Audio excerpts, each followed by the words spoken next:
écoutez bien. L'affaire Nasser Djen est en train de faire couler beaucoup d'encre.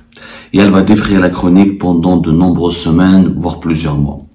Comme je vous l'ai déjà dit dans la précédente émission, c'est un cataclysme politique dont nous n'avons pas encore l'instrument nécessaire pour mesurer son amplitude. L'affaire Nasser Djen, quand même, elle nous permet de dresser plusieurs constats et de relancer des débats. Notamment les débats sur la question du halki, du traître. Le régime Tebboune, depuis son instauration en 2020, a créé une figure du traître national. Le traître, le halki, le khadda', le khaberji, comme le dit Abdelmajid Tebboune. Son opposant, celui qui le conteste, celle ou celui qui le critique, celle ou celui qui s'oppose à lui, à sa politique ou à sa légitimité, celles et ceux qui demandent le changement en Algérie, qu'il soit un changement démocratique ou un changement via des procédés autoritaires, en tout cas le changement de cours, sont qualifiés par le régime Tebboune comme des traîtres, qualifiés de traîtres. On va maintenant s'attarder sur le nombre de personnes qui ont quitté le pouvoir à l'époque de Tebboune ou qui ont été chassées, pas quittés, qui ont été chassés et menacés par le pouvoir Tebboune lui-même, alors que ces gens-là ont servi dans des postes très sensibles et dans des fonctions supérieures de l'État au service même de ce régime. Nous allons prendre le cas, parce que Nasser Djen, il a frappé les esprits avec sa fuite spectaculaire, mais avant Nasser Djen, il y avait un certain nombre d'officiers et de hauts responsables qui ont été ou chassés, ou limogés, ou placés sous contrôle judiciaire, ou interdits de quitter le pays, ou ils faisaient l'objet d'une traque parce qu'on voulait les mettre en prison. Et ces gens-là composent une liste, malheureusement, qui ne cesse de s'allonger. Prenons le cas du colonel Marouane, qui a été donc le chef du bureau de sécurité, ou le chef du bureau de sécurité de liaison de l'ambassade d'Algérie, alors, et qui était l'homme de confiance, je dis bien l'homme de confiance, de la famille Tebboune, de sa femme, de son épouse, de ses enfants, du chef d'état-major de l'armée. Les nombres de personnes qui venaient, parce que les dirigeants algériens, à cause de la crise avec la France, ils ne venaient plus, ils avaient anticipé des problèmes politiques avec la France, et comme les relations entre la France et l'Algérie ont une sensibilité très particulière, le régime Tebboune a concentré son attention sur l'Italie, et toutes les familles des dirigeants les plus importants, dont la famille du chef de l'État, dont des proches de plusieurs généraux et de plusieurs hauts responsables des institutions qui sont sous l'égide de l'autorité du chef de l'État ou du chef d'état-major de l'armée nationale et populaire, à savoir Saïd Changriha, ils partaient tous passer leurs vacances ou séjourner pour des raisons médicales ou des raisons professionnelles en Italie. L'homme qui a accueilli toutes ces familles, qui préservait leur intimité, qui préservait leurs secrets, qui préservait leurs intérêts, qui les accompagnait, qui les prenait en charge, c'était le colonel Marouane. Depuis, quand il a déserté, le colonel Marouane a été accusé, plusieurs sources m'ont appelé, m'ont dit, ne parle pas de ce gars, c'est un traître, il n'est pas en Suisse, il est parti se vendre aux Français, il a vendu son honneur, et dans certains titres de la presse algérienne, on n'a pas parlé de lui, mais on l'a évoqué indirectement, de les officiers déserteurs, des traîtres, des agents de puissance étrangère. On a failli faire de lui un agent d'espionnage israélien. C'est un sioniste. Depuis son départ, depuis le printemps 2025, depuis avril 2025, est-ce que vous avez entendu une seule fuite sur la vie de la famille de Tebboune? Est-ce que le colonel Marouane a pris la parole publiquement ou là, discrètement? Est-ce qu'il a fait fuiter des informations? Est-ce qu'il a parlé des filles Tebboune, de Mohamed Tebboune, de Khaled Tebboune, de Ilyas Tebboune, de Madame Tebboune? Est-ce qu'il a révélé des secrets d'État? Est-ce qu'il a exposé des vérités, ou est-ce qu'il a exposé sur la place publique des secrets intimes, familiaux, ou des secrets qui relèvent des dossiers géopolitiques les plus sensibles de l'État algérien? Jamais. En tant que journaliste, j'ai beau chercher, je n'ai vu aucune fuite d'informations. Et pourtant, ce bonhomme, il en sait des choses. Quand vous passez des vacances, quand vous organisez les vacances des enfants de Tebboune, de Madame Tebboune, et quand on vous dit que, on vous rappelle à Alger, qu'on vous dit à l'avance que vous allez finir en prison, qu'on va vous coller une affaire et que vous allez rester de longues années en prison, N'importe quel être humain, il aurait pu se venger. J'étais leur garde du corps, l'organisateur de leurs vacances et de leur séjour en Italie. J'étais leur homme de confiance. Il aurait pu craquer, il aurait pu péter les plombs, il aurait pu tout révéler. Rien n'a filtré. Rien n'a filtré sur la famille Tebboune, sur son intimité. Cet homme, colonel Marouane, a préservé le secret, il est resté professionnel et ce qu'on appelle la culture de l'État.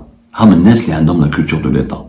La même chose, colonel Mouad, ex-numéro 2 de la DDSE, la décommutation de la sécurité extérieure, qui a été le bras droit de Hanna Djebbar de 2022 à 2024, et qui était à la tête de la cellule anti-subversion, et qui est réputé pour sa brutalité, pour ses méthodes très dures, pour ses harcèlements et intimidations lancés contre les opposants algériens à l'étranger. C'est pas du tout un enfant de cœur. Mouad, c'est pas du tout, le colonel Mouad n'a jamais été un enfant de cœur. Quand il a été enlevé de son poste, après septembre, vers fin de l'été 2024, Kijaou, la nouvelle direction de la DDSE, le colonel Mouad a été mis à l'écart. Est-ce que le colonel Mouad a révélé des secrets? Est-ce qu'il a voulu se venger? Est-ce qu'il a donné des informations? Et pourtant, il dit le dossier MRDZ, le dossier Hicham Aboud, mon agression, moi à part, et le colonel Mouad est au courant de tout. S'il n'est pas partie prenante, comme l'accusent certains de ses détracteurs, les enquêtes judiciaires en tout cas en se poursuivent, il a été un témoin clé. Il a des informations importantes sur l'ensemble de ces opérations qui ont failli mettre en danger les opposants à l'étranger, les opposants algériens à l'étranger. Et en tout cas, à l'intérieur de la boîte, il était le bras droit de Mohamed Djebbar. Donc pendant 2 ans, il a accumulé des informations stratégiques sur Boualem Boulem, sur Al-Majid Tebboune, sa famille, tout le chef d'état-major. Est-ce que le colonel Mouad a parlé? Est-ce qu'il a trahi? Est-ce qu'il a donné des informations scandaleuses? Est-ce qu'il a parlé? Est-ce qu'il s'est vengé? Est-ce qu'il a donné des dossiers scandaleux à des opposants à l'étranger? Jamais j'ai vu ça. Il est resté, il a pris sa retraite, Armawah, il a été dégradé, le colonel Mouad, c'est pire que il a été dégradé. Ils ont failli, à un moment donné, ils ont voulu le mettre en prison. Il a échappé avec des procès judiciaires, même si peut-être il n'est pas encore à l'abri à 100%.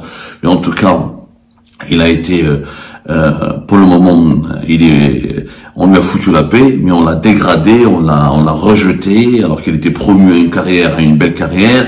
On l'a totalement mis à l'écart, alors qu'il a servi le régime Tebboune fidèlement, loyalement. Il a même pris des risques pour le régime Tebboune pendant 2 ans. Armawah, qui m'a demandé ça, le colonel Mouad n'a pas parlé.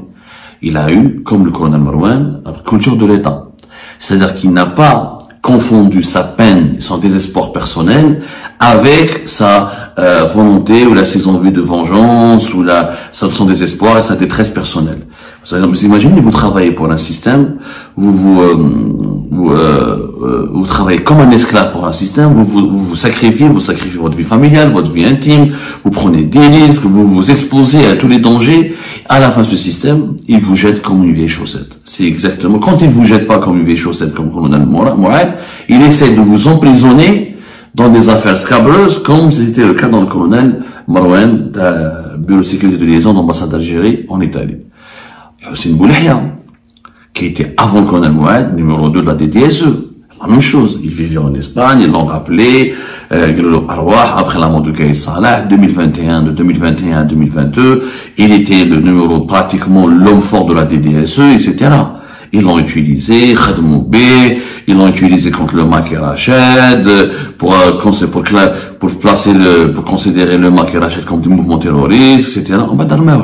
Ils l'ont rejeté, ils l'ont jeté, ou qu'il y a une affaire judiciaire, ou qu'il y a dans l'affaire des officiers comploteurs de Tarek Amirat, qui était son pratiquement son collaborateur direct, son numéro 2. Outre Hossein Boulahia, il a été ensuite mis à la retraite sans aucune reconnaissance, arma ou l'ulma. Comme on dit, c'est-à-dire on l'a jeté dans les oubliettes. On l'a jeté dans les poubelles de l'histoire. La même chose. Il s'est décarcassé, il s'est sacrifié, il a accepté de revenir depuis l'Espagne pour retrouver un travail, pour resservir le régime de 2021 à 2022. Et lui aussi, comme le colonel Mouad, il a fini dans la disgrâce. Mais est-ce que Hossein Boulahia a parlé? Est-ce qu'il a donné des informations? Est-ce qu'il a dénoncé? Est-ce qu'il a fait fuiter des informations? Est-ce qu'il s'est vengé? Est-ce qu'il a voulu déstabiliser le système? Pas du tout. Il s'est tu. Oui, il a observé, il a fait son deuil tranquillement dans son coin. Et ils sont nombreux comme ça. Et ils sont très très nombreux comme ça. Il y a même des civils, il n'y a pas que des militaires. Saïda Narza, par exemple, elle était la copine de Tebboune. L'amie de Tebboune. Quand je dis copine, attention, j'ai l'amie, ça veut dire qu'elle était très proche de Tebboune. Elle le rencontrait dans son bureau, elle le rencontrait pas les présidentielles, elle était les voisins. Saïda Narza, elle était la voisine de la famille Tebboune à un moment donné, entre 2016, 2015 jusqu'à 2019, le club départ. Elle connaissait les enfants de Tebboune, ses enfants connaissaient les enfants de Tebboune. Quand Saïda Narza est partie à l'étranger, après l'affaire de septembre 2023, quand elle a eu cette disgrâce, et quand l'entourage de Tebboune voulait l'écraser, la persécuter, et ils ont commencé à la diffamer, à la salir, Saïda Narza connaissait beaucoup de secrets sur la famille Tebboune. Elle avait beaucoup d'informations sur la famille Tebboune, sur leur rythme de vie, etc., et sur pas mal de mon entourage. Est-ce que Saïda Narza, la famille Tebboune, les enfants de Tebboune, etc. Est-ce qu'elle s'est rabaissée à révéler des anecdotes ou des pratiques scandaleuses ou des des histoires, petites ou grandes histoires scabreuses qui auraient pu mettre en péril l'honneur ou l'intégrité morale de la famille Tebboune? Jamais. Saïda Narza, elle est en France, elle s'est tuée, elle a supporté, elle a encaissé. Printemps 2024, on l'a, grâce à Mahana Djebbar et au service de Nasser Djen, et elle a négocié avec eux, ils ont intervenu auprès de Tebboune pour calmer le jeu, ils lui ont permis de revenir. Ok, pendant les élections présidentielles, elle était candidate pour les élections présidentielles anticipées de septembre 2024. Ensuite, elle a été cassée, brisée. On a mis son enfant en prison et elle est restée silencieuse. Et qu'on compte, même son fils était en prison, elle est restée silencieuse de septembre 2024 jusqu'à son emprisonnement en juillet 2025. Et pourtant, elle en sait des choses sur Tebboune, son clan, sa famille, ses enfants. Elle n'a jamais fait de diffamation.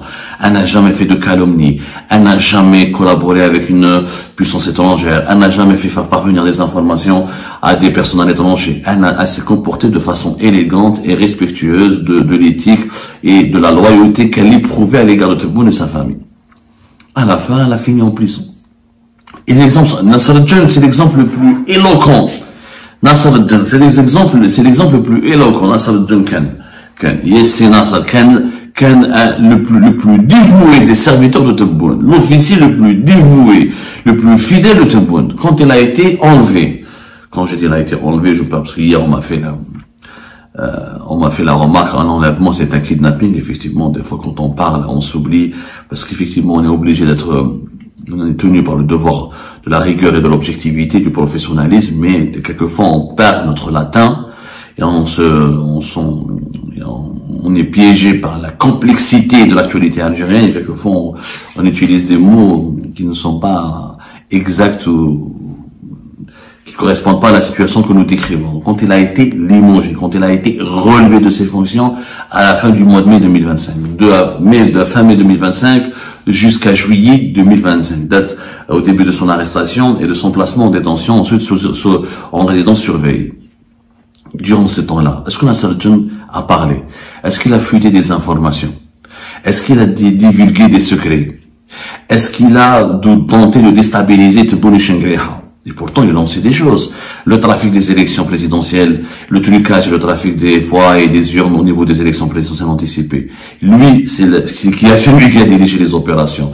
Les scandales de corruption qui ont été étouffés. L'implication de personnages très proches de la famille Tebboune dans plusieurs scandales de trafic d'influence, etc., et de corruption, d'abus de pouvoir et d'enrichissement illicite.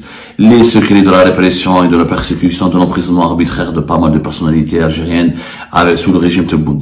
Il connaît tout ça parce qu'il était l'instrument du régime Tebboune dans toutes ces affaires-là. Il n'a pas parlé. Il a peut-être contesté, il a critiqué, mais il n'a jamais parlé ouvertement, il n'a jamais parlé publiquement.